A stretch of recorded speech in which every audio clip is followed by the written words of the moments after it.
Hello வணக்கம் and welcome to cricket Indians Tamil channel. இந்த வீடியோவில் நம்ம பற்றி பார்க்க போகிறோம் அப்படின்னா நம்மளுடைய சூரியகுமார் யாதவோட தெரிக்க விட போகும் பயிற்சி தான். சூரியகுமார் யாதவை பொறுத்த வரைக்கும் டோட்டலாக வந்துட்டு அவரோட கம்பேக் கேமில் 0, அதுக்கப்புறம் 50-0-15.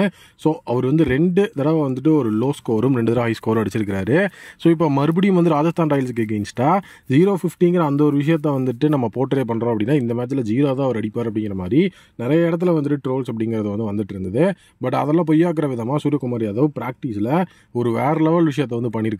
ஜெரால்ட் கோவிச்சை வந்து சந்திச்சு அந்த இடத்துல வந்து தலைவன் அவருடைய அந்த ஃபேன்சி ஷாட்ஸ் அப்படிங்கிற ஒரு மிகப்பெரிய விஷயத்த முன்னெடுத்திருக்கிறார். ஏன்னா இது வரைக்கும் பார்த்தீங்கன்னா மொத்தமாக 4 ப்ராக்டிஸ் செஷன்ஸ் மும்பை இந்தியன்ஸில் ஜாயின் பண்ணதுக்கப்புறமா சூரியகுமார் யாதவ் ஆடிட்டாரு.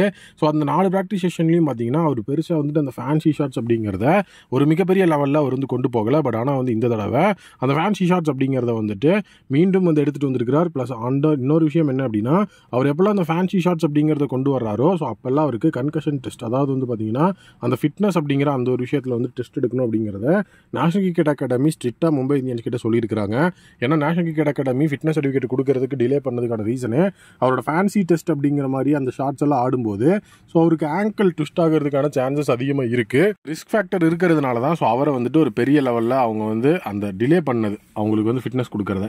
இப்போ மறுபடியும் வந்து அவர் வந்து ஃபேன்சி ஷாட்ஸ் அப்படிங்கிறது ஆடுறாருன்னா அந்த ஃபிட்னஸில் வந்துட்டு ஏதாவது ப்ராப்ளம் வந்துடக்கூடாது. ஏன்னா T20 வேர்ல்டு கப் 2024 ஒரு மிகப்பெரிய லெவலில் வந்து நம்ம வின் பண்ணோம் அப்படிங்கிற லெவல் இருக்கிறதுனால தான் அவர் வரலனாலும் பரவாயில்லன்னு ரோஹித் சர்மா வந்துட்டு ஸ்ட்ரிக்டாக சொல்லியிருந்தாரு. அவர் ஃபிட்டாக இருந்தால் மட்டும் அனுப்புங்க, இல்லை அப்படின்னா அவர் வந்து எவ்வளோ தடவை ரீஹேப் ஆகணும் அப்படின்னாலுமே அங்கேயே வச்சு ரீஹேப் பண்ணிக்கங்க. ஐபிஎல்லை விட T20 வேர்ல்டு கப் இன்டர்நேஷனல் சைடில் அவர் ரொம்பவே வந்து அவசியம் அப்படின்னு சொல்லியிருந்தாங்க. இப்போது சூரியகுமார் யாதவ் ஜெரால்ட் கோவிச்சை ஃபேஸ் பண்ணி நிறைய ஃபேன்சி ஷாட்ஸ் அப்படிங்கிறத சிக்ஸெல்லாம் வந்து அடித்து தெறிக்க விட்டுருக்காரு. இந்த ஒரு ஃபார்ம், இந்த ஒரு விண்டேஜ் சூரியகுமார் யாதவ் தான் வேணும்னு நம்ம எல்லாரும் எதிர்பார்த்துட்டு இருந்தோம். அந்த விண்டேஜ் சூரியகுமார் யாதவ் இப்போ வந்துட்டாரு. கண்டிப்பாக தலைவனோட கம்பேக் அப்படிங்கிறதுக்கு எல்லாருமே வெயிட் பண்ணிட்டு தான் இருக்கும். ஆல்ரெடி அவர் வந்து 250 அடிச்சு கம்பேக் அப்படின்னு கொடுத்துட்டார் அப்படின்னாலுமே அவரோட கம்பேக் அப்படிங்கிறது எப்படி இருக்கும் அப்படின்னா கன்சிஸ்டன்சி ஆஸ் அ கம்பேக் அப்படிங்கிறது தான் சூரியகுமார் யாதவ். கன்சிஸ்டன்ஸாக ரன்ஸ் அடிக்கக்கூடிய ஒரு மிகப்பெரிய பிளேயர்ஸில் இவரும் ஒருத்தர். அந்த கன்சிஸ்டன்சியை தான் வந்து நம்ம வந்து மிஸ் பண்ணுறோம். அவர் வந்து 0ல ரேராக தான் ஸ்கோர் பண்ணுவார். பட் ஆனால் இப்போ பார்த்தீங்கன்னா கடந்த 4 மேட்ச்சில் 2-0 அப்படிங்கிறது வந்துருச்சு இந்த ஒரே சீசனில். அதனால் அந்த ரேர் ஃபெயிலியர் அப்படிங்கிறத தாண்டிலும் அவர் வந்து நீட்டான ஒரு பெர்ஃபார்மன்ஸை கன்சிஸ்டன்ட் ரன் கொடுக்கணும் அப்படிங்கிறத என்னுடைய ஆசை மட்டும் இல்லாமல் மும்பை இந்தியன்ஸ் ரசிகர்களோட ரசிகர்களோட எல்லாரோட ஆசையுமாவே இருக்குது.